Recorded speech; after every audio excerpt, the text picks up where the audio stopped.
Envie de me réfugier sous les ailes de l'Éternel après avoir marché. Bonjour les amis du petit fantassin, de la petite charnière, de révélation, de mystère de Dieu, des Écritures. Bien à vous, les auditeurs de la voix de l'archange, votre émission préférée. Que Dieu vous bénisse, vous tous qui suivez l'archange Félix Kaninda Tshilongo dans ses magazines. Je remercie tous ceux qui me suivent, les auditeurs de cette émission sur Congo Web. Je remercie tous les auditeurs de cette émission sur CBS. Je remercie tous ceux qui me suivent sur Merveille, sur la chaîne Merveille TV, sans oublier ceux qui me suivent lors des journaux télévisés et l'espace sur la chaîne Show TV avec frère Zabilon. Je remercie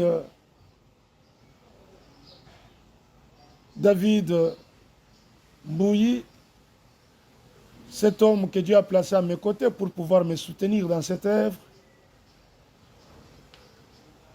et demande que l'onction particulière lui puisse être accordée de manière à ce que nous puissions nous maintenir au beau milieu de la route. J'ai béni et remercie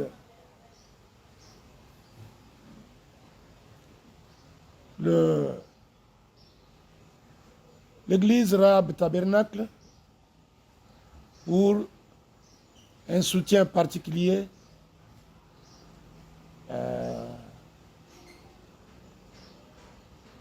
qui est le soubassement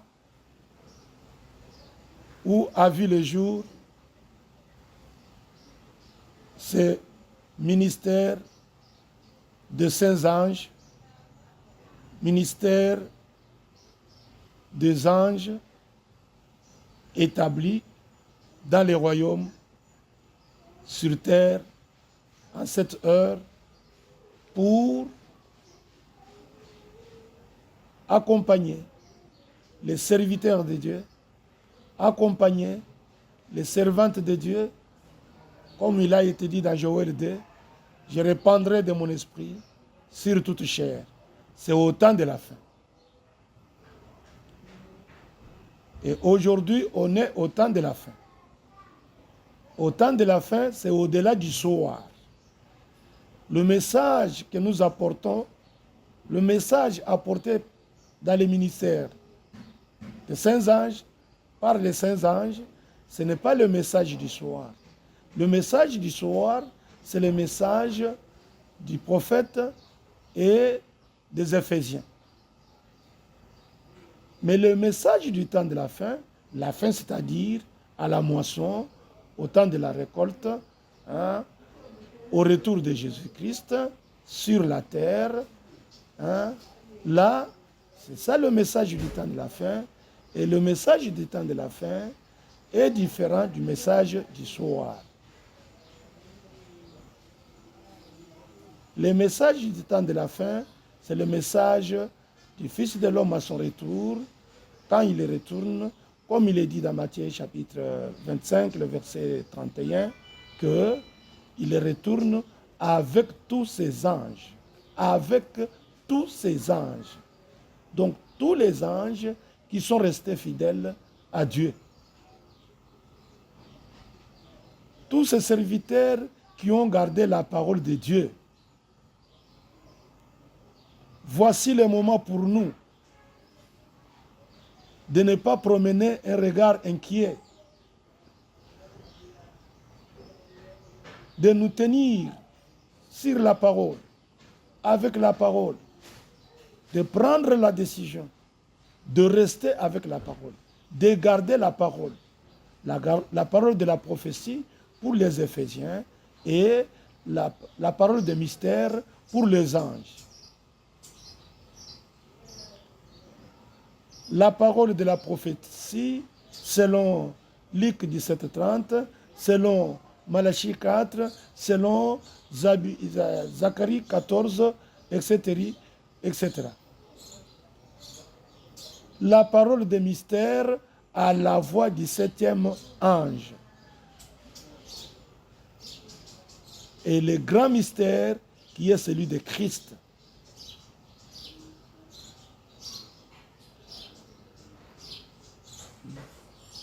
Et mes chers frères et sœurs, aujourd'hui, comme la fois passée, je vais vous parler du réveil de repentance ou alors du réveil mondial de repentance. Le réveil mondial de repentance, c'est pour de véritables serviteurs de Dieu. Jésus a dit, j'ai un peuple loin là-bas. C'est du temps biblique qu'il l'avait dit. C'est à l'Orient, c'est à l'Est. C'est du temps du ministère de l'épouse juive. Il a dit, j'ai un peuple loin là-bas. J'irai les chercher. Et arrivé ici, il a dit, sortez du milieu de mon peuple. Vous êtes un peuple choisi pour porter mon nom parmi les nations, chez les gentils. En voici l'heure, en voici l'âge, en voici le temps.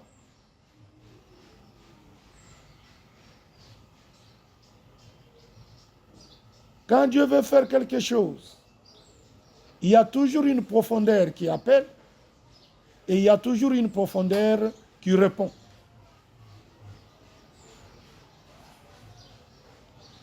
Et quand l'esprit et la parole se rencontrent, ils doivent produire une semence. Et aujourd'hui, comme dans les temples, Dieu avait placé les sacrificateurs pour manier le feu divin.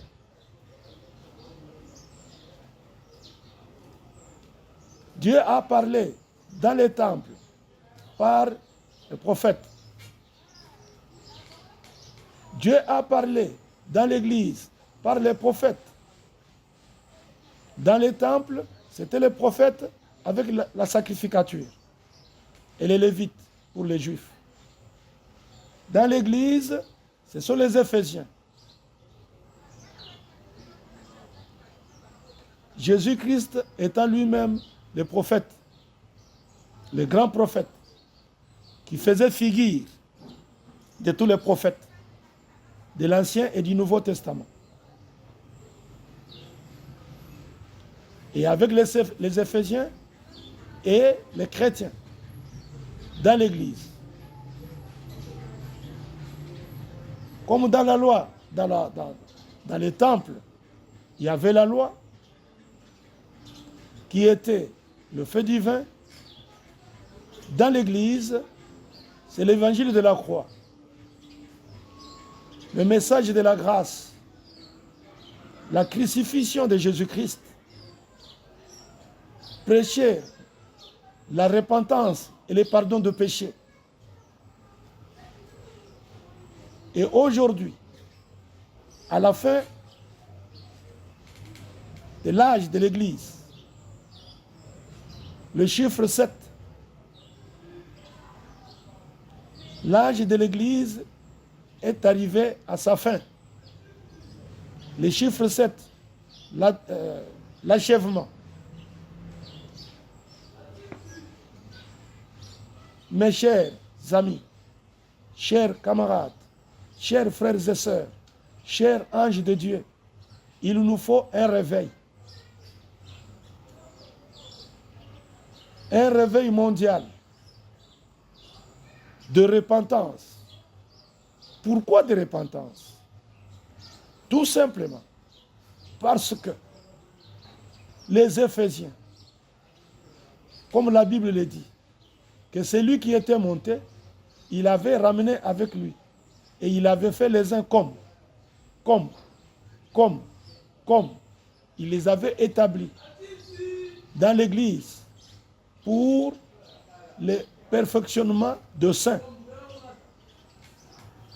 Et tous ces serviteurs, je le crois, au lieu de garder la parole, au lieu de garder l'évangile de la croix, au lieu de garder la promesse de Dieu,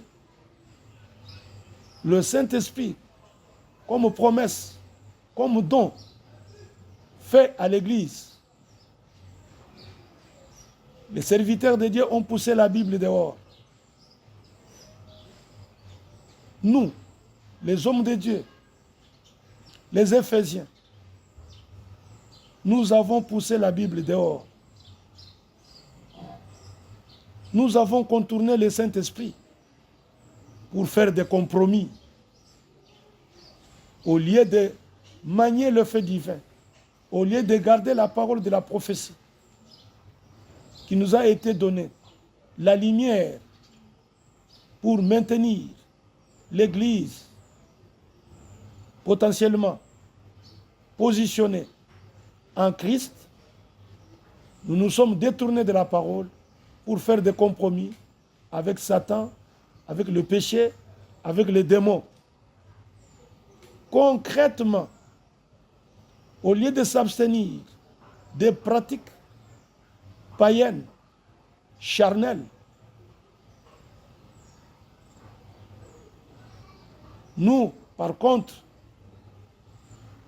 nous avons donné l'accès à Satan, aux satanistes, aux sorciers, aux charlatans, aux féticheurs et à toutes ces choses, aux dogmes, aux credos. Nous leur avons donné accès derrière nos chairs, là où nous avons été établis pour censurer le péché, pour renvoyer, pour reléguer, pour chasser les démons.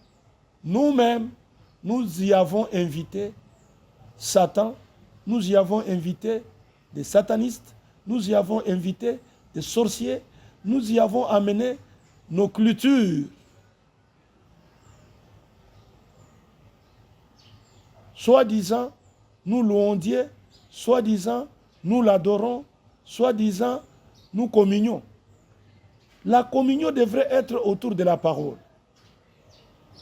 pas autour de nos cultures, pas autour de nos coutumes et traditions, pas aux coutumes, aux coutumes scientifiques,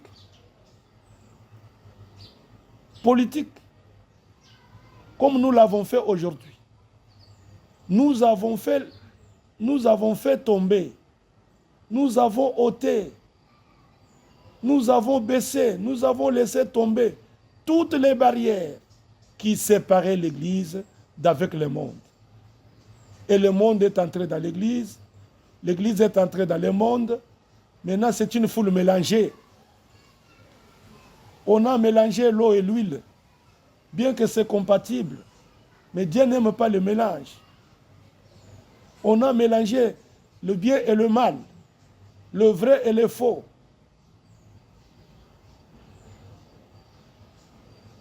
Ce n'est pas nous qui devrions faire cela.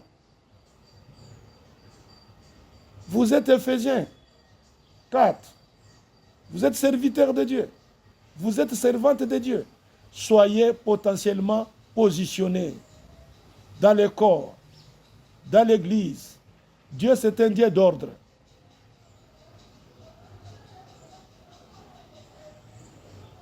Jésus mourut sur la croix pour produire le sang, pour produire la parole faite chair pour l'Église.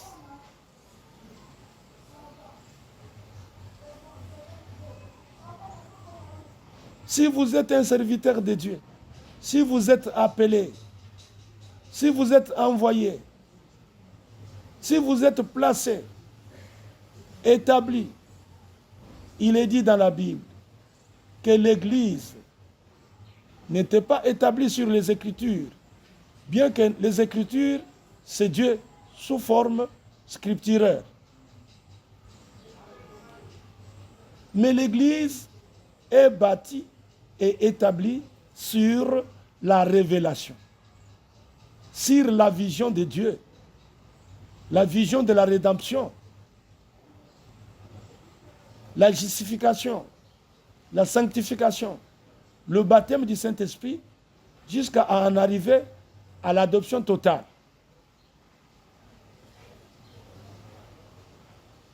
Le chiffre 4, qui est la délivrance, c'est l'adoption. Et l'adoption du Fils commence par l'identité.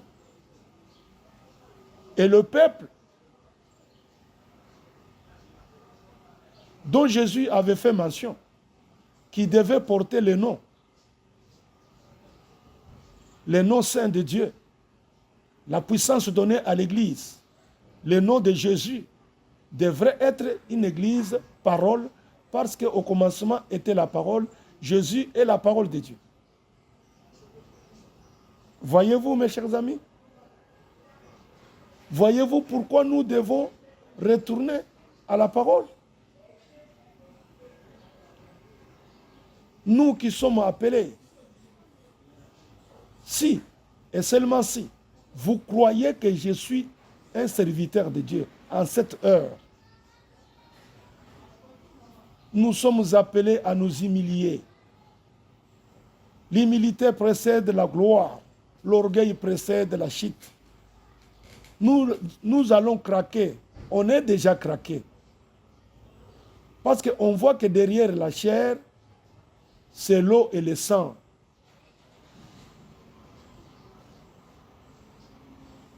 C'est l'huile et l'eau.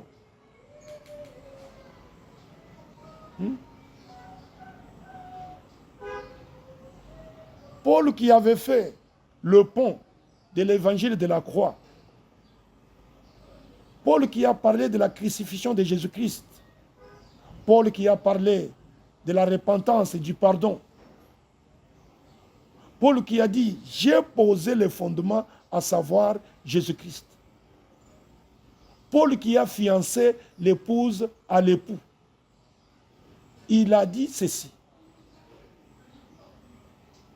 J'ai posé le fondement, à savoir Jésus-Christ. La parole de Dieu. Et regardez dans les chandeliers, les Éphésiens, c'est-à-dire ils avaient la totalité de la parole. Mais regardez au cours des âges, et regardez finalement avec la Odyssée, il n'y a pas de lumière. Tout est ténèbres. Pourquoi? Tout simplement parce que nous avons laissé tomber les barrières.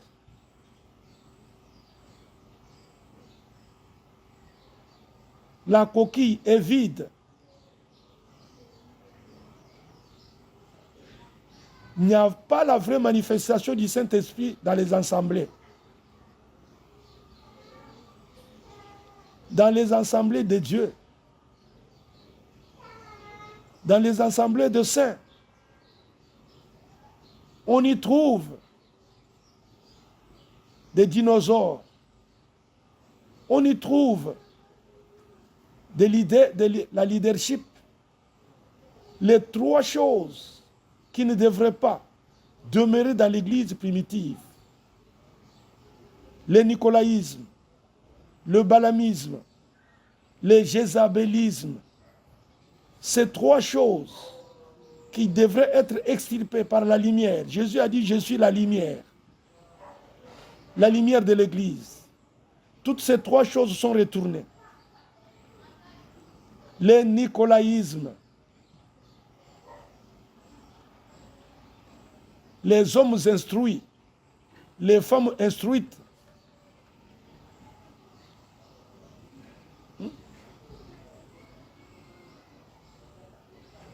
les politiques avec la politique, les hommes instruits avec la science dans l'Église, en lieu et place du Saint-Esprit. C'est maintenant la théologie. Étudier Dieu, alors qu'on ne peut pas étudier Dieu, Dieu devait se révéler à qui il veut ou à celui qui le cherche. Voyez-vous, mes chers amis? Et ces gens ont laissé la brèche à Satan, à la bête, au dragon ancien,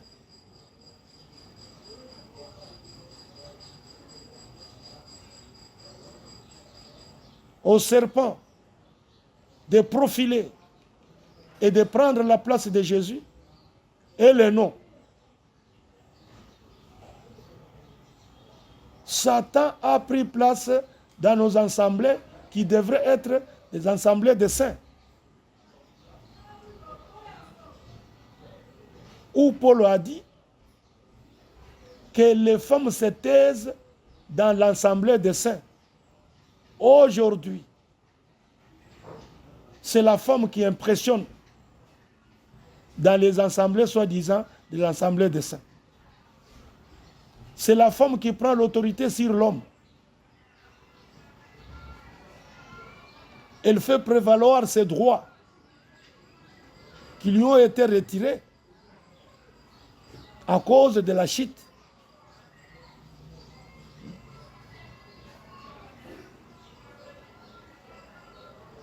La femme était égale à l'homme avant la chute. Dieu créa l'homme, il les créa homme et femme. Voilà l'égalité. Voilà l'équilibre. Mais quand la femme a ouvert la brèche, elle devait se taire. Tous ses désirs, c'était l'homme qui devrait travailler. C'est l'homme qui devait tout faire pour la femme. Et la chair était réservée aux hommes et non aux femmes. La prédication de la parole, l'enseignement de la parole, lors de l'effusion du Saint-Esprit, il y avait Marie, Madeleine, il y avait Marie de Magdala, il y avait Marie, mère de Jésus, il y avait Suzanne et tant d'autres femmes qui étaient avec Jésus, mais jamais une femme prédicateur, jamais une femme ministre, jamais une femme, je ne sais pas moi, diacre, diaconesse, comme nous le voyons aujourd'hui. La femme ne pouvait pas, même remplie du Saint-Esprit, la femme ne pouvait pas prendre l'autorité sur l'homme dans les foyers, dans la maison. L'homme était le chef de la femme. Dans les foyers, dans la famille, dans la maison, sur la rue, partout. Là, c'est l'évangile de la croix. Là, c'est la parole faite chair. Là, c'est la pire parole, sans mélange. Regardez aujourd'hui. Tous les féticheurs, tous les sorciers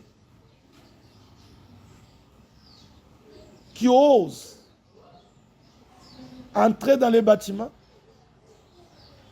ils n'y sont pas entrés pour se repentir. Ils ne sont pas entrés pour s'humilier, mais au contraire, ils y sont entrés pour témoigner de ce qu'ils ont fait, de comment ils ont rendu des fils et des filles de Dieu malheureux, et leur arrivée dans l'assemblée locale, leur arrivée dans le bâtiment, tout change. Toutes les églises, bâtiments, sont devenus des salles de gymnastique, des endroits où on maltraite les fils et les filles de Dieu, par des jeûnes et des prières, par des graissements de dents. Tout ça conduit par des serviteurs, soi-disant des serviteurs de Dieu, mais convertis en serviteurs de Satan. Parce que l'endroit où on devait manier le feu du vin, la parole de la prophétie, là où on devait apporter des révélations divines, on y a apporté des révélations additionnelles de ce que Satan, de ce que la sorcellerie, raconter comment agissent les sorciers dans les églises, comment ils agissent avec les serviteurs de Dieu,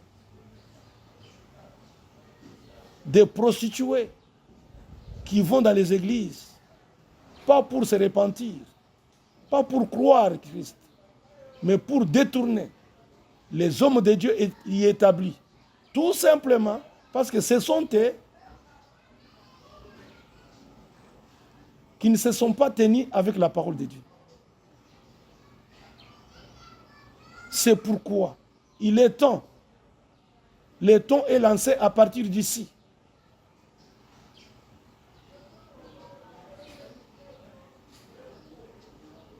Le ministère des saints anges. Vous savez, mes chers frères et sœurs, les véritables lecteurs de la Bible, que depuis les temps d'anciens, Dieu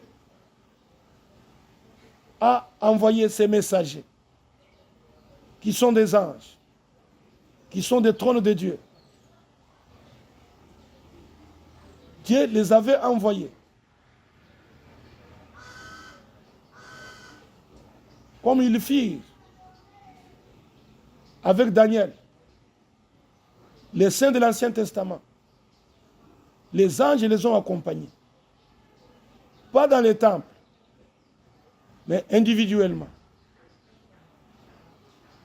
Les anges n'avaient pas de place dans le temple, mais individuellement. Les saints ont rencontré des anges, ont échangé avec des anges, ont logé les anges. De même, dans le Nouveau Testament,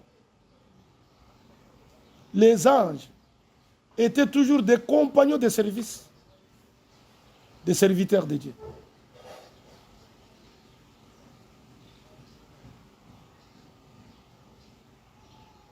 Les vrais serviteurs de Dieu du temps biblique, du Nouveau Testament, réalisaient la présence des anges affectés à leur ministère, comme Paul, comme Pierre, comme Philippe, quand tu l'as rencontré, l'eunuque éthiopien, comme Pierre en prison. Les véritables, le vrai serviteur de Dieu du temps biblique devait réaliser la présence des anges. Les véritables Éphésiens devaient réaliser la présence des anges. Les anges, c'était pour ramener les serviteurs de Dieu, ramener les saints à la volonté parfaite de Dieu, ramener les véritables fils et filles de Dieu à la prospérité. Car Dieu est riche en miséricorde. Vous ne pouvez pas prospérer sans miséricorde. Vous ne pouvez pas prospérer sans crainte de Dieu. Vous ne pouvez pas prospérer sans respect. Et ce sont les anges qui amenaient la crainte. Ce sont des anges qui amenaient les saints au respect des choses divines. Et étant arrivé à la fin de l'âge de l'Église est terminé. C'est-à-dire tout simplement que dans les bâtiments, il n'y a pas l'ordre, le Saint-Esprit a quitté. C'est pourquoi vous voyez que dans les bâtiments, on y a établi autre chose que ce que l'ordre avait placé le Saint-Esprit. C'est-à-dire, rien que des pasteurs, rien que des évangélistes, rien que des docteurs et enseignants pouvaient avoir accès derrière la chair. Mais aujourd'hui, c'est tout le monde. Ce sont des musiciens. Ce sont des femmes, prédicateurs, qui se sont emparés de la chair. Quelle orgie! Quelle malédiction!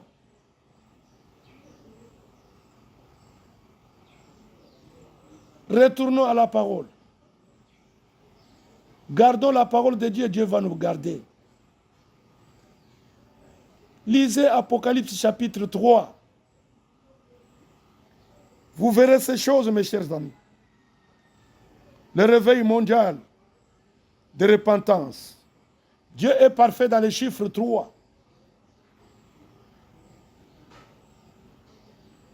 Les temples, c'était pour les serviteurs. Les prophètes et la loi, les sacrificateurs et les lévites, et les juifs, pour les faire entrer dans les lieux très saints. C'est nous, serviteurs de Dieu, appelés à manier le fait divin, la parole de Dieu. C'est nous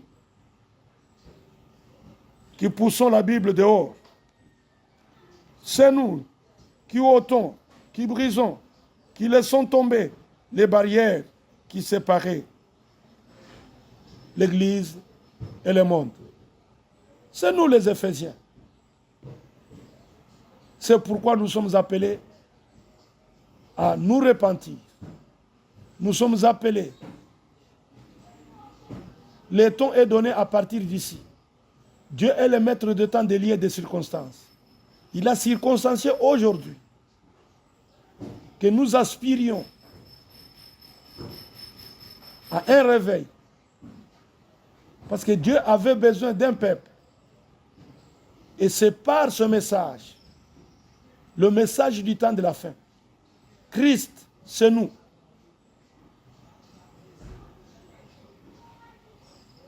C'est par ce message du temps de la fin, à la voix du 7e ange,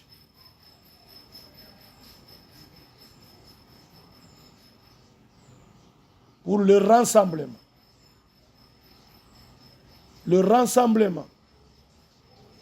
de l'épouse, l'enlèvement de celle-ci pour la rencontre dans les airs. Parce que quand Jésus descend, il prend tous ses anges à la rencontre dans les airs. La photo a été déjà tirée.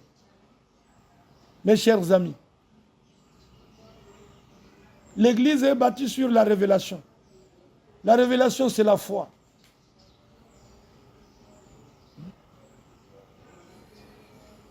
Si vous pouvez écouter ces choses, si vous pouvez rencontrer ces messages, ne cherchez pas un bâtiment. Entrez-y tout simplement. Entrez dans l'arche de Dieu qui est ce message. Le message du ministère des saints anges. Le message du temps de la fin. Selon Matthieu 13. Quand Jésus a expliqué la parabole des livrets et du blé.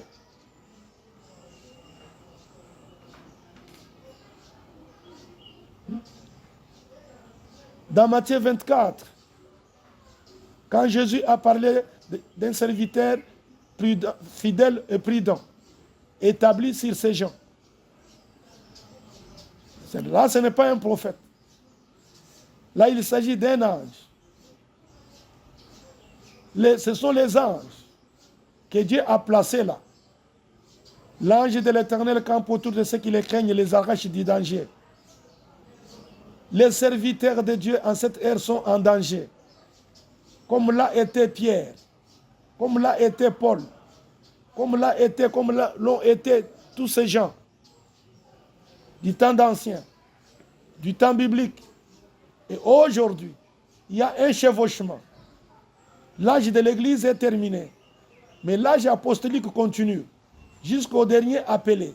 Alors, Dieu a envoyé les anges. Dieu a établi un ministère de saints anges, un office, un gouvernement de Dieu en cette heure, une administration de Dieu en cette heure, établie pour la vraie Église, un peuple qui doit sortir dans un peuple, comme Dieu avait fait sortir avec Moïse une nation dans une nation. Et aujourd'hui, Dieu, par un ange, selon Apocalypse 17, à la voix du 7e ange, Dieu doit sortir un peuple dans un peuple. Et il dit, sortez du milieu de mon peuple. Humilions-nous. Il est dit dans la Bible, si mon peuple, sur qui est invoqué mon nom, s'humilie, prie, cherche ma face. Voyez-vous, la main de Dieu est tendue pour la délivrance de ce peuple. Dieu a tant aimé le monde qu'il a donné son Fils unique, afin quiconque croit en lui, qu'il ne périsse point. N'acceptez pas de périr avec ce monde. Écoutez la voix de Dieu à partir d'Apocalypse 17, à la voix du 7e ange. Le mystère de Dieu, Christ, est révélé. Comment ça? Il est révélé dans sa propre parole. Quelle est l'attraction sur la montagne? Dieu confirma sa parole. Si vous entendez cette voix, n'endurcissez pas votre cœur. Revenons à Dieu. Rassurons-nous que nous sommes potentiellement positionnés sur la parole. Croyons la parole.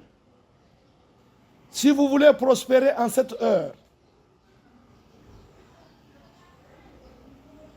c'est la bénédiction de l'Éternel qui enrichit.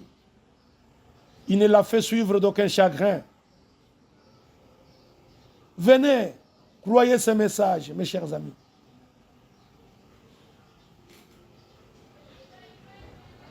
Le temps, c'est Dieu. Voilà pour aujourd'hui. Que Dieu bénisse la chaîne Congo Web et son patron.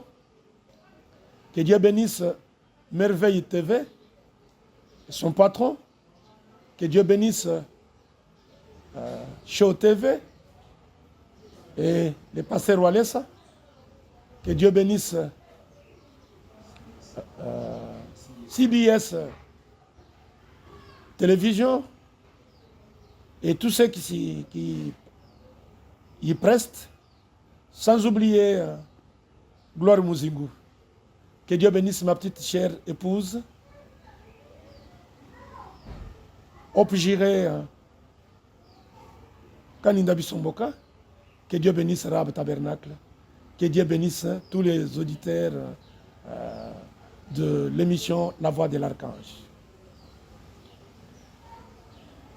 J'ai envie de me réfugier sous les ailes de l'Éternel après avoir marché